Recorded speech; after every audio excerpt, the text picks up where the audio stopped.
Amigos, ¿cómo están? Bienvenidos a Radio Uruguay, bienvenidos a La Máquina de Pensar. ¿Cómo andan? ¿Cómo pasaron este fin de semana? Espero que bien, por lo menos el clima parece haber dado un respiro, el tiempo, y bueno, parece que hoy estuvo un día bastante potable, bastante lindo el sol, valía la pena, y ayer domingo espectacular.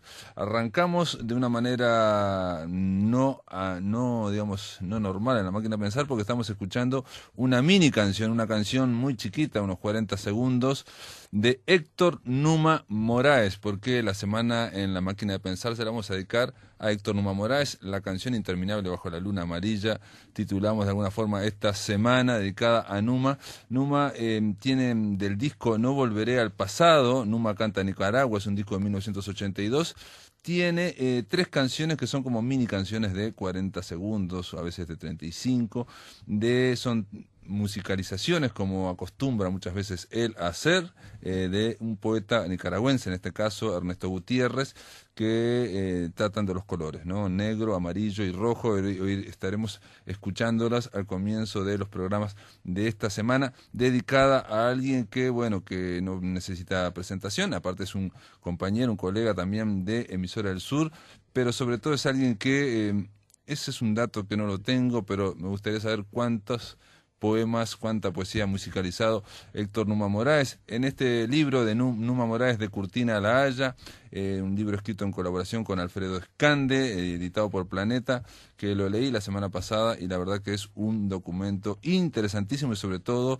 literatura interesante, ¿no? Hay una voz ahí personal y sobre todo hay mucho humor, se toma en serio su trabajo en Numa Moraes, pero no se toma en serio a sí mismo, entonces genera un libro muy, pero muy entretenido. Y para arrancar la semana dedicada a la obra extensa de Numa Moraes, de Héctor Numa Moraes, vamos a darle la bienvenida a alguien que algo tuvo que ver con esta obra. ¿Cómo andás, Bocha Benavides? ¿Qué tal? ¿Cómo te va, Pablo?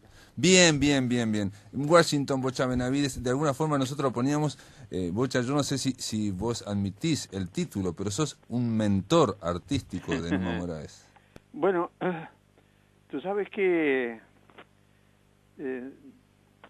se me ha apodado como mentor, como maestro, etcétera, sobre todo vinculado a ese grupo a que Carlos Martins, el formidable productor de arte en Montevideo y que hace décadas está en Madrid, llamó el grupo de Tacuarembó. Exacto. Bueno,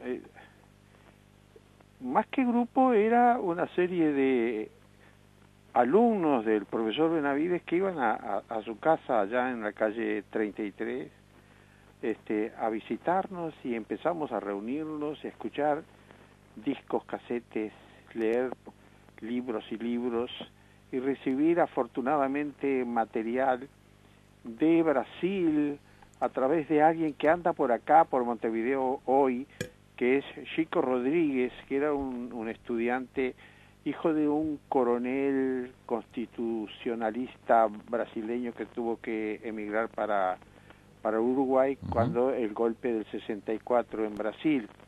Y Chico Rodríguez era amigo de varios de los integrantes de la Tropicalia, entre otros de Milton Nascimento, Caetano. Cuando no eran tan conocidos aquí en Uruguay, supongo yo. No, ese es un detalle que yo más de una vez, y no lo digo sacando pecho, lo digo porque fue una realidad.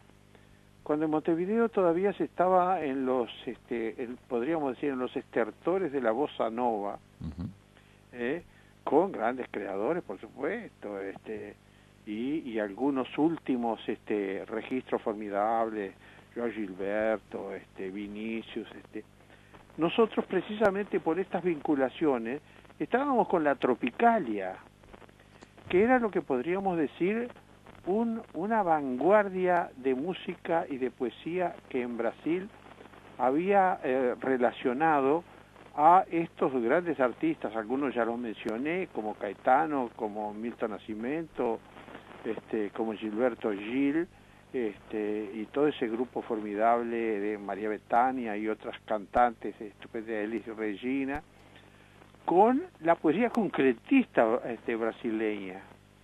Es decir, había una aproximación que acá y sobre todo a través de España, con la canción de texto, con grandes dificultades se iba logrando, es decir, la vinculación de texto válido poéticamente y una musicalización e interpretación acorde, ¿no? Bueno, ahí ese grupo en el que estaban Eduardo Darnoyan, Eduardo Larbanois, Eduardo Lagos, 3 Eduardos. Eduardo Milán también. Estaba Víctor Cuña y Eduardo Milán, que más que nada eran poetas, ¿no? Estaba Leonardo Librán, notable fotógrafo, junto con Ciro Ferreira, hoy director del Hospital de Tacuarembó, pero que es un notable fotógrafo también. Estaba en una aproximación muy juvenil, bueno, Fidel Esclavo. Carlos Benavides, ¿no? Tu sobrino. Carlos Benavides, por supuesto. Julio Mora. En realidad, Abel García, que si bien era más bien riverense o de Minas de Corrales, también se aproximó y también trabajaba. Hubo todo un grupo que... ¿Y yo qué era? Yo era de alguna manera el distribuidor de material. Discutíamos allá en mi escritorio, escuchando música y leyendo del día a la noche. Y Darnoyan, con aquella gracia impar que tuvo, decía, sí, nosotros íbamos por eso, pero muchos iban por el arroz con leche que hacía Nené, la esposa de Bocha, que era formidable, íbamos derecho a la heladera. Numa dice en un momento, le pregunté, ¿no? El tema de lo que escuchaban, los temas, porque lo que sorprende más que nada, Bocha, es la amplitud del registro de toda esta gente, de todos estos artistas que estuviste hablando. O sea, bueno, no estamos hablando de gente vinculada solo a lo folclórico, gente vinculada solo al texto canción. Pero por eso mismo yo más bien te ponía ejemplos, y los otros grandes ejemplos que nosotros estábamos asimilando, que aún hoy en Montevideo son rara avis, fueron los grandes baladistas italianos. Fabrizio D'André, Renato Guccini, Francesco de Gregori, Branduardi, Angelo Branduardi, que estaban haciendo eso. Vos fíjate que Francesco de Gregori y Fabrizio D'André hicieron trabajos conjuntos con Bob Dylan. Claro. Es decir, fíjate, ¿no? Y sin embargo acá lo que nos llegaba de la música italiana grabada era de aquellos festivales de San Remo, que, bueno, que por casualidad aparecía algún artista alguna vez que pudiese ser realmente figura permanente, ¿no? Que no fuese solamente la cancioncita de moda, ¿no? Claro. Entonces, con ese alimento artístico, nosotros lo que tratábamos era precisamente de abrir el diafragma a lo máximo. Claro. Por un lado estábamos, además yo, en comunicación con los dos grandes folclorólogos de Río Grande do Sul, que son Barbosa Leza y Paixão Cortés, de los cuales del folclore riograndense grabamos en ese primer disco del amor del pago del hombre y la alarma, ediciones de América Hoy, de 1969, con tapa de Gustavo Aramón. Ahí, bueno, el que vea el programa de grabación, se dará cuenta de que se estaba juntando textos como Las golondrinas de Bécquer, el nocturno a Rosario del poeta Manuel Acuña, se estaba juntando por otro lado elementos del folclore riograndense tomados de mi padre, que fue un gran guitarrista y folclorólogo también, elementos del norte, que ahora, por ejemplo, no sé si estás un poco al tanto de eso, ha tenido en este últimos años ha tenido un crecimiento formidable a través de la polca y el acordeón de doble hilera. Hay una gran cantidad de conjuntos, no solamente en Tacuarembó, sino en Rivera, en Artigas, en Salto, en Paysandú, que están ejecutando y tocando. Es decir, ha habido como un rebrote formidable de el folclore del norte, que con Numa ya lo estábamos ahí adelantando, ¿no? Acá en el libro se maneja una expresión que, bueno, obviamente es lo que condensa lo que estás diciendo vos, lo que estás explicando, que es una expresión, creo, de Laura Ayestarán, que una y otra vez en el libro de Numa sale el tema de el país musical. Exacto. El país musical. Nosotros, no es Uruguay solo, no termina en la frontera de Rivera y Cerro Largo. Bueno, el máximo musicólogo, que se lo está ahora homenajeando con toda razón, hablaba del país musical. El país musical era Río Grande do Sul, las provincias litoraleñas argentinas y la banda oriental. Todo tenía una masa folclórica, o sea, de saber popular, común. Podían adquirir pequeñas variantes, pero eran cosas increíbles. Y, por ejemplo, del folclore riograndense, algunos de los elementos fundamentales fueron influencias portuguesas. Por ejemplo, la chamarrita vino de las Islas Azores, ¿no? La vanera y el vanerao de Río Grande do Sul son variantes de la vanera cubana, y bueno, y el yote es de origen escocés. Digo, me parece importante esto que estás diciendo porque habla más que nada de una visión musical del Uruguay, y una visión incluso hasta poética de canciones, que no es la frecuente, la idea del país musical, o sea, de que el Uruguay no se termina ahí, sino que al contrario está en un contexto cultural. Pero es que lo que ocurre es que el propio Lauro hablaba de un folclore de aluvión. Ah, mirá. Es decir, todas estas cosas llegaron en las valijitas de los emigrantes que venían de los distintos países, y fíjate que así un instrumento que se origina en Alemania como un órgano económico para las pequeñas capillas de aldea, el bandoneón, se va a transformar en el Río de la Plata en el instrumento fundamental del tango. Claro. Sí, es decir, esas adaptaciones, por ejemplo, fíjate que la mazurca que es de Europa Central, en Argentina y Uruguay va a adquirir el nombre de ranchera. Y Numa dice de una forma muy graciosa, porque digo, hay un humor constante en este formidable, libro. Sí, tiene una gracia, el libro tiene una gracia que es Numa, es exactamente así. Exacto, Numa. Eso es lo que decía, cómo logró, con una cuestión conversacional, lo grabaron, cómo logró ese estilo personal. Es un deleite leer el libro.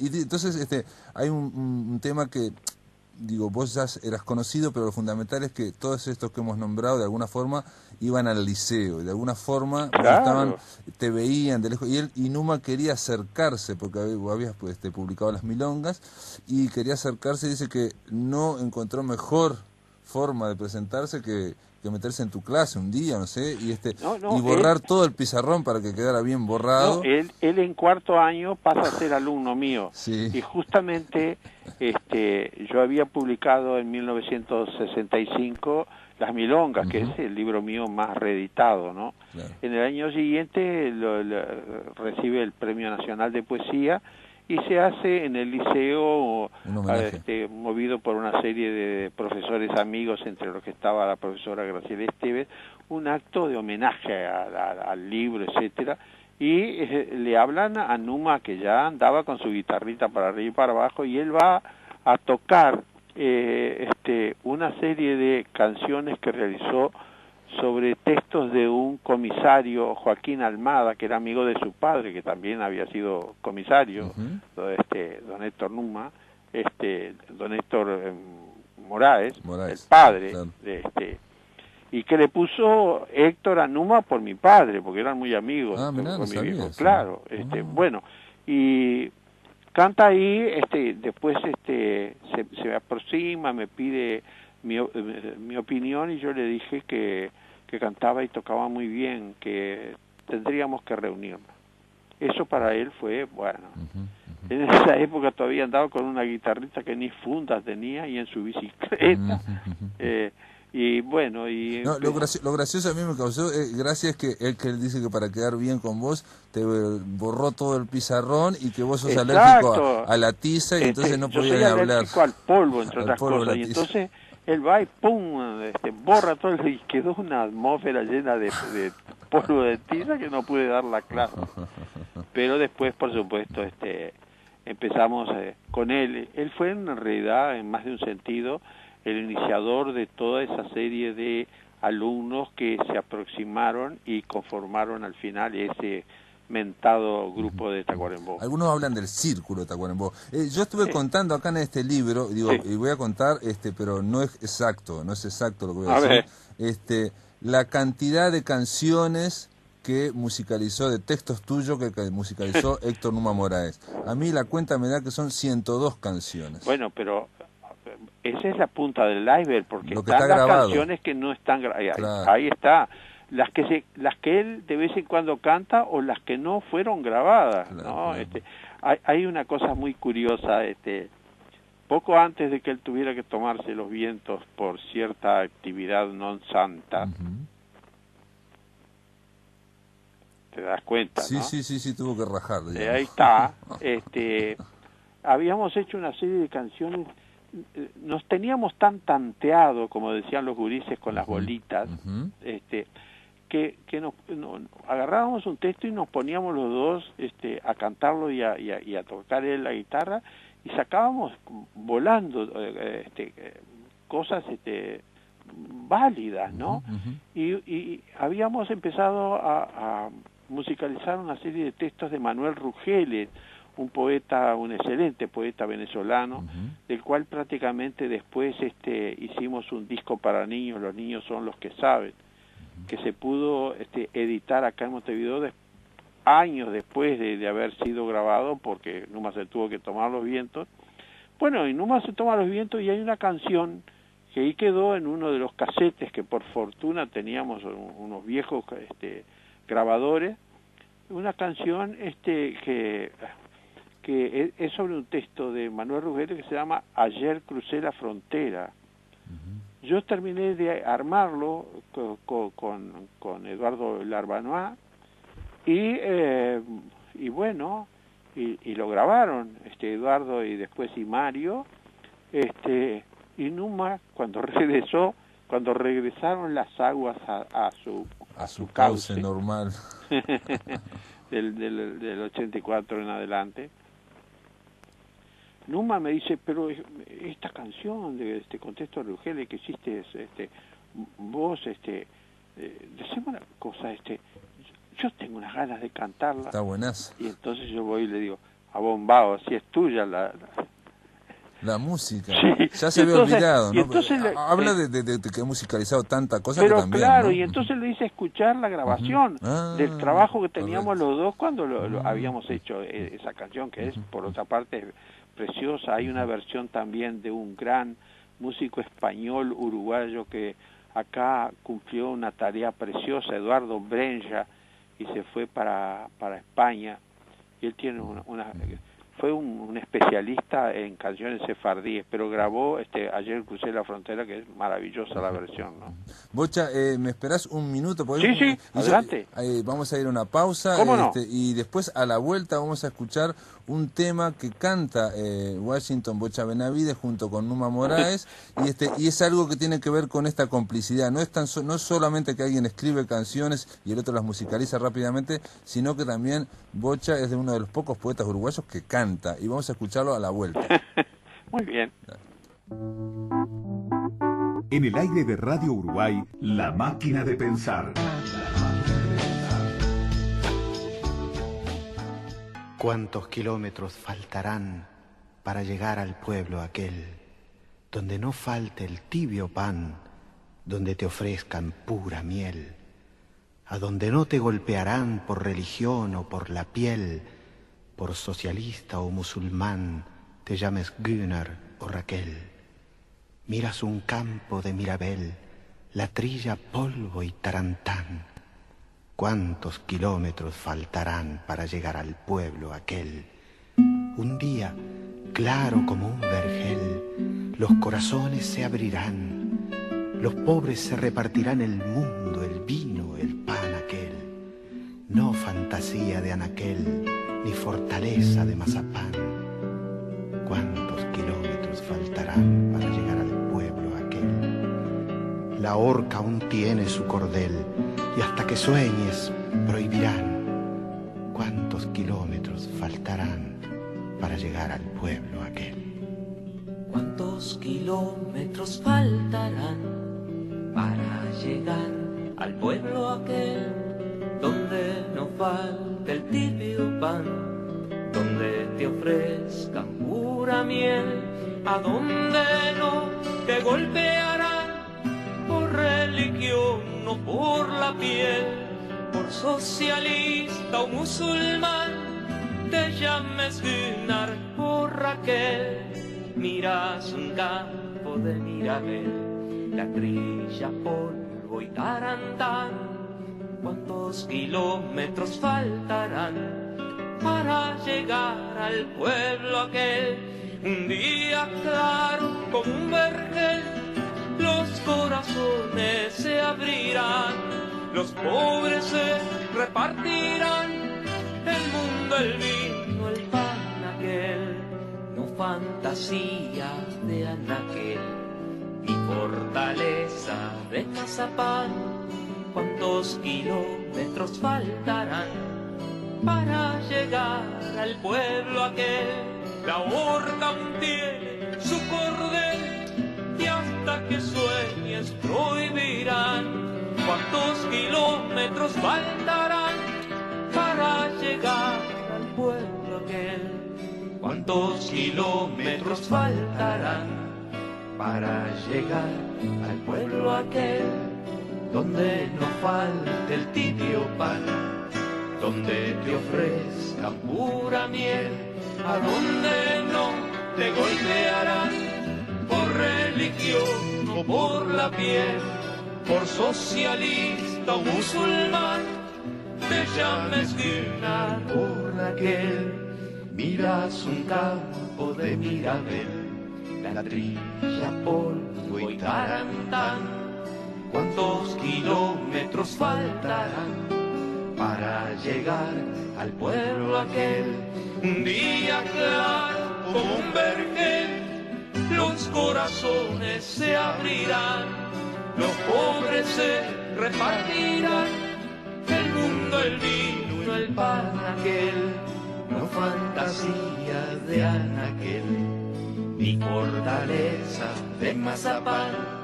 ¿Cuántos kilómetros faltarán para llegar al pueblo aquel? La horca aún tiene su cordel, y hasta que sueñes prohibirán. ¿Cuántos kilómetros faltarán para llegar al pueblo aquel?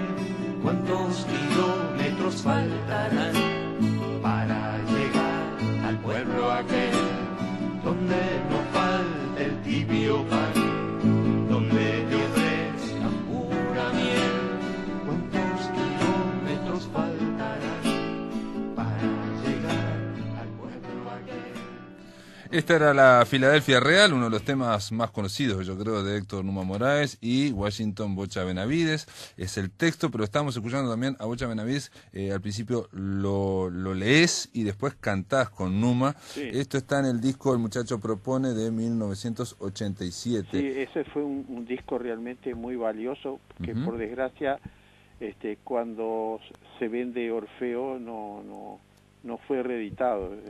Hay una cantidad de artistas, hay brasileños como Raúl Elbanger, está Abel García, está Larbanoa Carrero, es formidable ese disco, es una pena que no hubiese podido ser reeditado, ¿no? Ujú. Sí, aparte en su momento yo creo que pegó bastante. El muchacho propone, yo supongo que el título lo diste vos también, ¿o no? Sí. Ujú, ujú. Esto es Es, algo es de que, otra canción. que surge una y otra vez en el libro de Numa, es por un lado la fascinación que él tiene por la poesía, es un ferviente, un fervoroso lector de poesía. Se autoparodia Numa diciendo que él era un bruto que no leía absolutamente nada, salvo poesía. No, no, tú sabes que la otra vez una profesora dijo, Numa es capaz de musicalizar la guía telefónica. Muy bueno, muy bueno, muy bueno. Porque ahí tiene que ver otra influencia tuya, me parece, y es esta.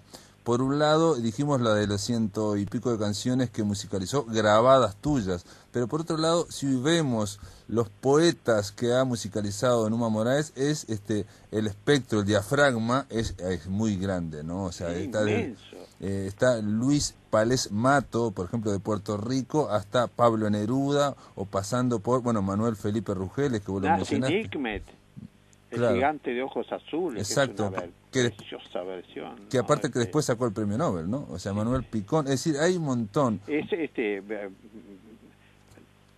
de Vallejo, César Vallejo, bueno, Citarrosa, estoy viendo acá. Miguel Hernández, Sí, sí, sí, sí. Bueno, está un anónimo como es Girineldo, ¿no? Un romance. es el romance de Gerineldo, que siempre lo cautivó a él, ¿no?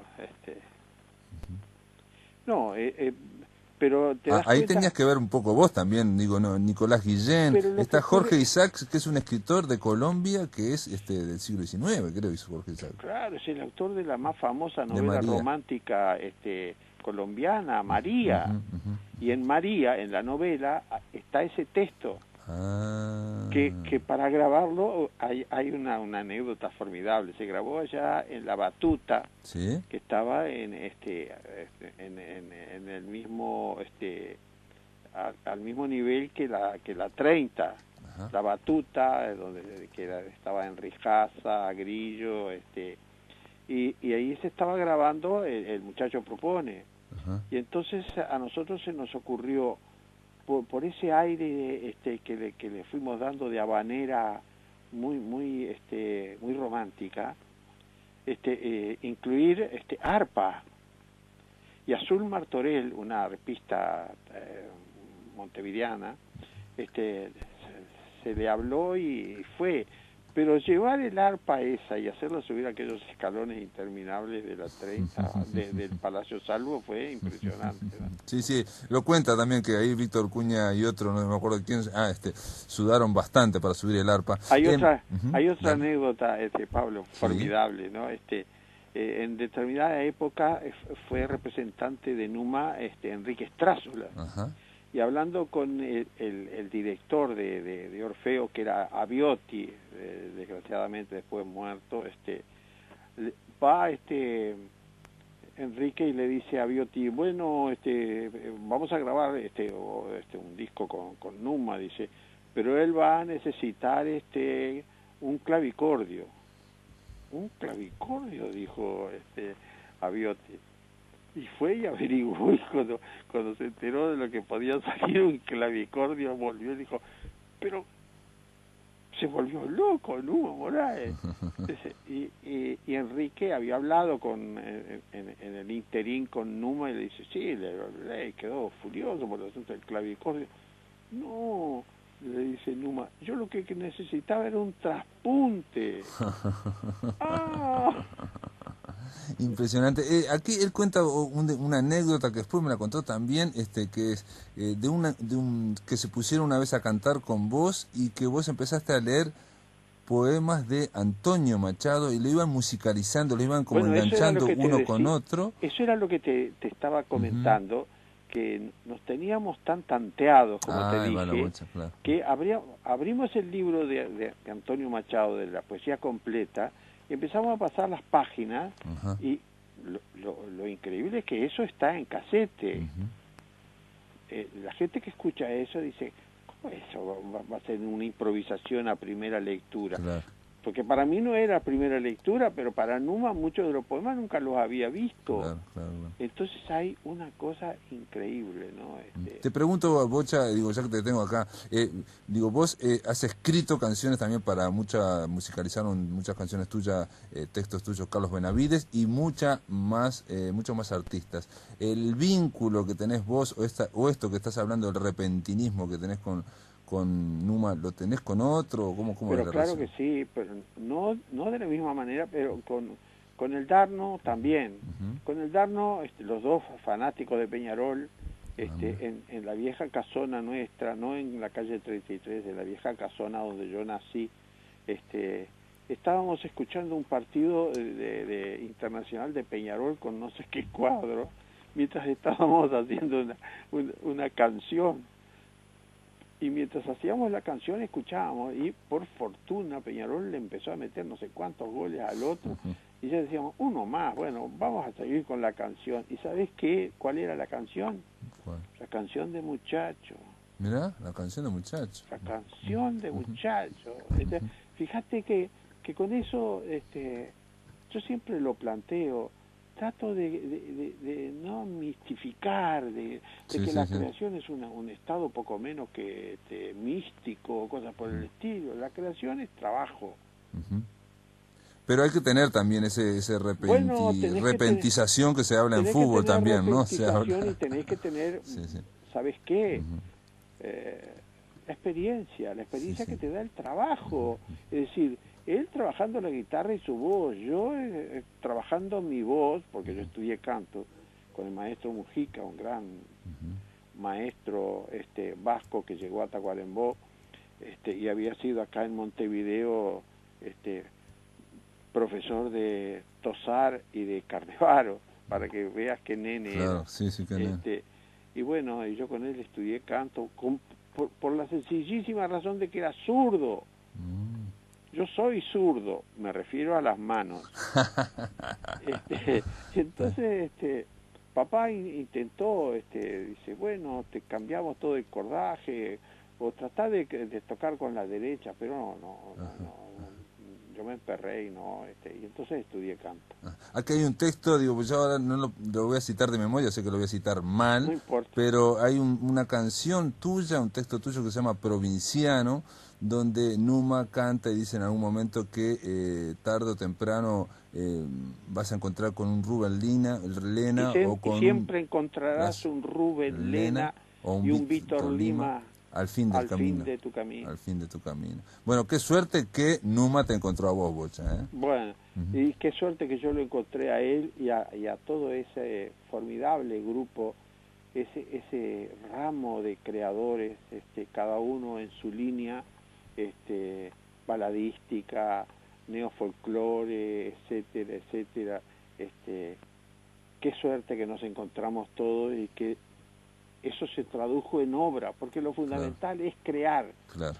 Alguna vez Mingo Bordoli, del cual fui muy amigo, un día hablando conmigo, yo estaba en Tacuarembó, iba de vez en cuando y iba a las reuniones de la revista CIR, y Bordoli hablaba conmigo y de repente decía, ¿sabes una cosa, Bocha?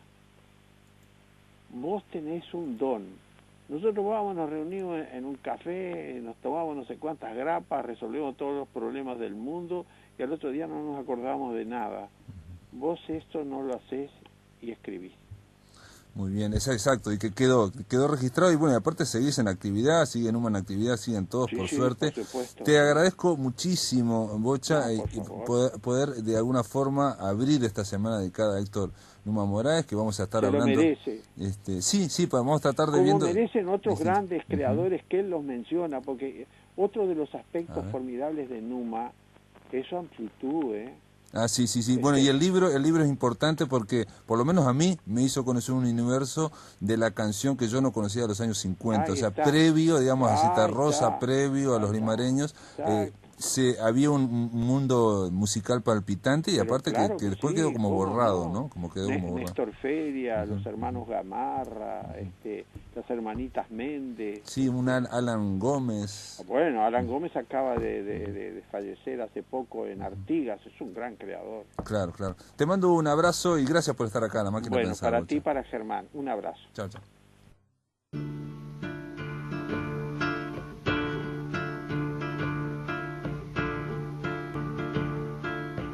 Volverá la alegría a enredarse con tu voz, a medirse en tus manos. Este tema ya es muy conocido y vamos a hablar con uno de sus autores, nada menos con Mauricio Ubal. ¿Cómo andás, Mauricio?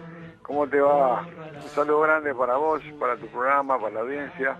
Estamos escuchando a nada más que a Numa Moraes y a Rubén Olivera, están cantando este tema en Holanda en 1990, en un acto en público. Es una rareza. Es raro, ¿no? Es una rareza porque yo no lo tenía ese. Me lo pasó Numa y es un obviamente no está es un disco, no está grabado, es un concierto en vivo donde incluso hablan en holandés y por ejemplo la Filadelfia Real hay una muchacha holandesa que primero lee toda la poesía en holandés y después cantan ellos.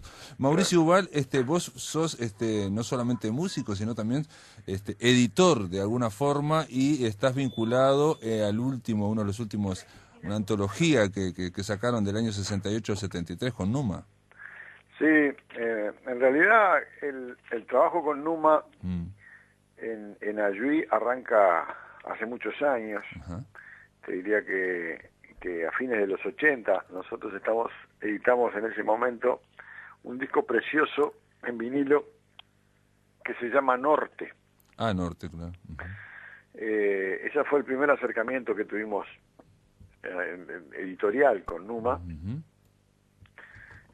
Norte venía a ser una especie como de antología, si bien no estaba planteado como antología, ¿no? Es decir, luego Norte lo pasamos también a compacto, a disco compacto, ampliándolo, y quedó más rico aún. Después, años después yo le propuse a Numa a ver si se aventuraba haciendo un disco todo con temas de Osiris Rodríguez Castillo, porque a él bueno, sabía que le gustaba mucho, lo sabía desde la época de la dictadura, donde nos carteábamos alguna vez con Numa, y él me mandó, incluso me llegó a mandar partituras hechas por Osiris, de alguna de las milongas, y bueno, sabía que le gustaba y él se entusiasmó con eso.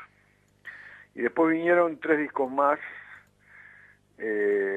uno con canciones de Johnny de Melo, el riverense, el poeta, desde la Piedra Mora se llama el disco. Después Almacén de Ultramarinos, que es un disco también que recoge canciones de distintas épocas de Numa. Y la antología que mencionás, que es el último trabajo, hasta lo que va a salir este mes, esperemos, que es otro trabajo más.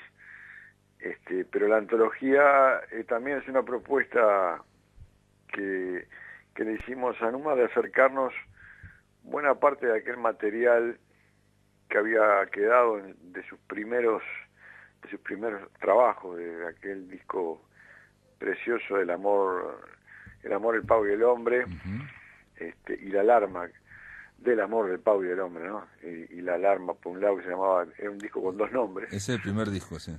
Ahí está, y también de lo que fue alguna de las canciones de Canto pero también puedo, y de La Patria Compañero. Entonces ahí Numa armó un seleccionado de canciones a las cuales les agregó algunas otras de distintos autores y de distintas épocas que él quería hacer y que estaban de algún modo relacionadas con ese espíritu de recoger guitarra y voz, ¿no? Más, como lo había hecho allá en los 70, ¿no? Bueno, y aparte, digo, más que un espíritu, también una actitud más bien, bueno, no sé si todo, ¿no? Combativa, pero había una cuestión de combate también, ¿no? Sí, sumamente. Los primeros discos de Numa había de todo, ¿no? Es decir, sí, había de todo, sí. porque precisamente las dos caras de aquel primer disco de Numa, que fue lo primero que yo conocí de Numa en plena dictadura. Me acuerdo que y mi compañera me mostraba los discos de Numa, y conocí ese disco. Pero yo creo que de un lado es como las canciones del amor, o canciones relacionadas con el amor y con cierta mirada hacia el pago, ¿no? Por eso del amor, del pago del hombre, canciones humanas. Y por otro lado la rebeldía, la cosa más, la alarma, como le habían puesto, pero la parte más social, más combativa. Y después tenés al Numa, que fue hasta, creo que esa misma personalidad de cantar una canción con tanto romanticismo como, yo qué sé, como Nocturno a Rosario, y cantar La Patria Compañero al lado, ¿no? Esa dualidad que ha tenido Numa, que no solo es de él, es decir, buena parte de toda su generación la vivió así, ¿no? Es decir, como esa doble cara de la misma moneda, ¿no? Claro, es decir, sí. la ternura y la lucha por un lado, que fijaron a toda esa generación, ¿no? Es decir, con todo lo que fue lo que parió a partir de la Revolución Cubana, y bueno, creo yo que fue de mucho peso para todos ellos, ¿no? Bueno, están temas también como Nenena o La Flor del Bañado, claro, que no tienen, digamos, nada que ver con la parte combativa, y también andaban por ahí. Sin embargo, Numa me parece que en esa generación como que es el más joven de ellos, digamos, y en mi idea, ¿no? Te la pregunto a vos, si no es como el más pasional, parecía como en un momento como más el más radical. Sí, posiblemente tuviera que ver con eso que mencionás, es decir, Numa accede rápidamente, velozmente a los escenarios, según me han contado, porque yo tampoco lo viví. Sí, graba con 18 años, ¿no? Claro, yo tenía en ese momento, cuando Numa, en el 70 yo tenía 10 años, 11 años. Sí, en el 69 sale el disco, y bueno, lo grabó a los 18 años. Ahí está. Entonces digo, según me han contado, digamos, Numa, en todo eso que estaba, ese fogón candente que era toda la movida política universitaria, todo lo que tenía que ver con las luchas de todo tipo que se estaban dando en el Uruguay, el quiebre institucional previo al golpe de Estado, ¿no? Claro, sí, el pachecato. Todo ese pachecato, todo eso dio lugar a que en los escenarios, se subiera mucha gente, muchas veces, que es también algo que suele pasar, que pasa siempre, que buscando la respuesta rápida, el aplauso, de repente deja de lado lo estético o lo artístico y va más hacia el mensaje, hacia la cuestión más de barricada, ¿no? Claro. Y con Numa, sin embargo, yo creo que zafa en las grabaciones, sin duda lo hace, merced a un dominio bastante fuerte del instrumento, ¿no? De la técnica guitarrística, que es una cosa media salvaje. Numa, yo le he dicho que él tenía en esa época una cosa muy como de diamante en bruto, ¿no? Es decir, brillando por una luz muy fuerte, ¿no? Y no muy pasional, por eso digo, ¿no? Claro, y no necesariamente la técnica que sí desarrolló después en Holanda, ¿no? Durante muchos años, estudiando guitarra y recibiéndose, en fin, todo eso lo tuvo y lo hacía un compositor de mucha fuerza, mucha energía sobre el escenario, ahondado o anudado a un mensaje político muy rebelde, ¿no? Entonces tenías esa imagen del cantor, como se le llamaba en ese entonces, cantor de protesta, claro, que sin embargo, cuando uno va a los textos... Sí, no, es más hay bien un estereotipo, digamos, ¿no? Ahí está. Pero yo estoy pensando, ahora estoy viendo, digo, lo pienso ahora, ¿no?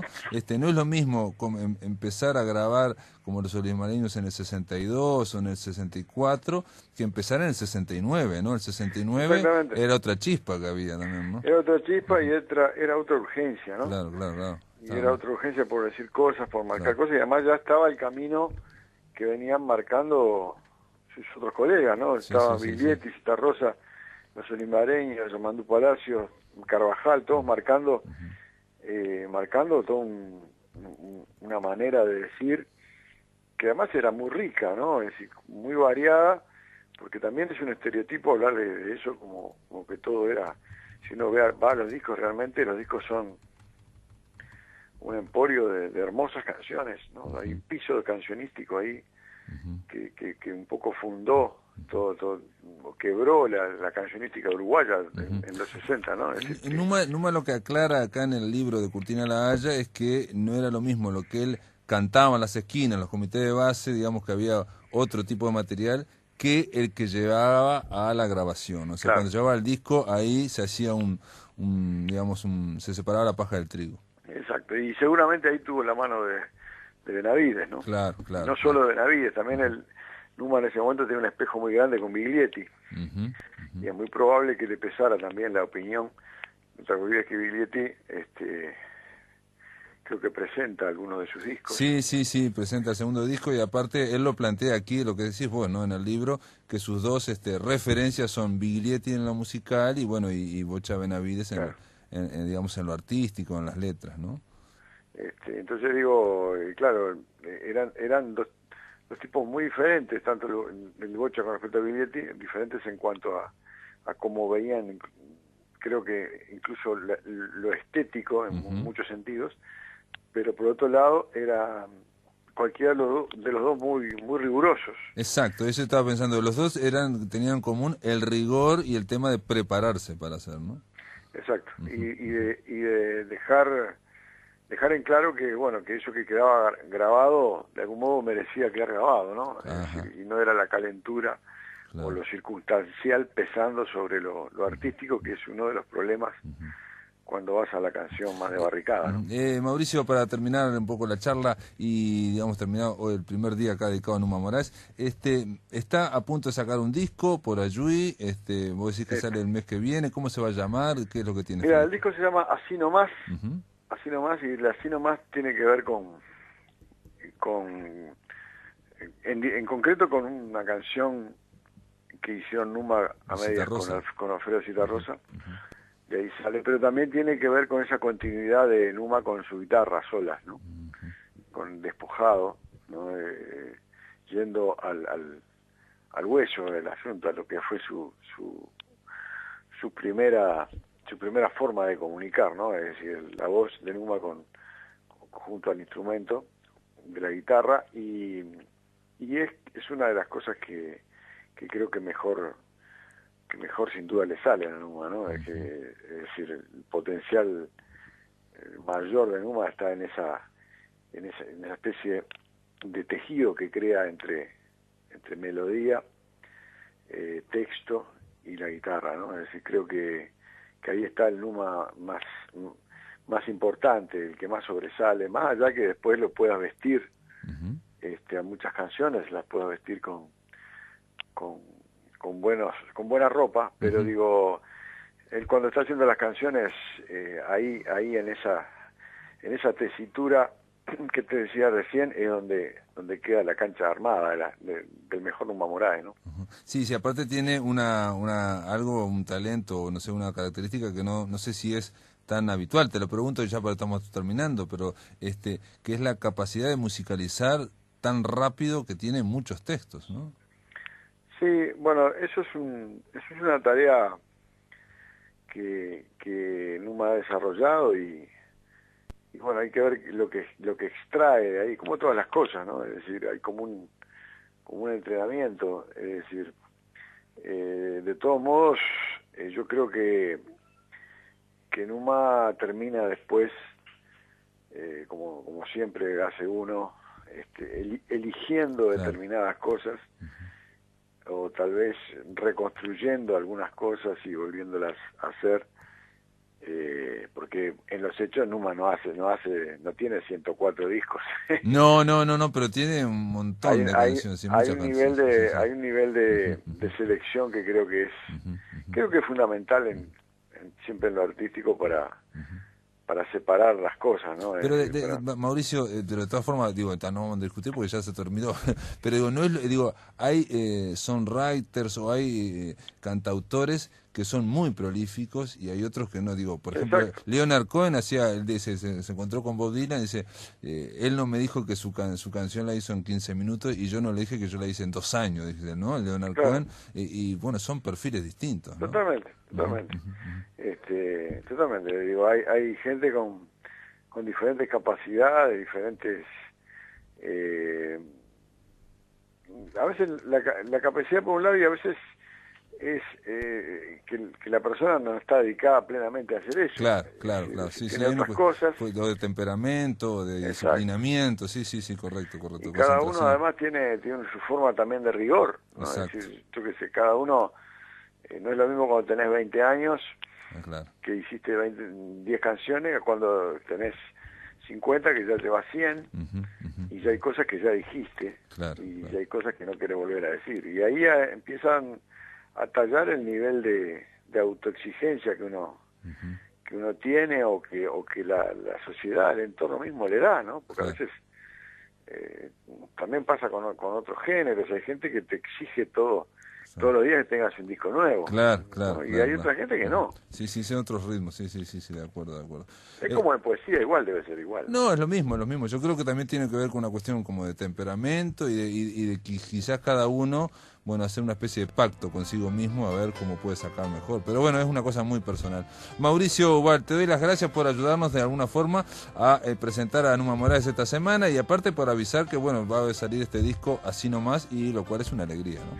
Sí, y además que ya te adelanto que lo va a presentar el viernes 4 de octubre, este disco, en la Sala Citarrosa, que es una primicia que te estamos tirando. Bárbaro, te mando un abrazo, Mauricio. Un abrazo grande, hasta luego. Chao, amigos, saludos. Mañana vamos a seguir hablando de Numa Moraes.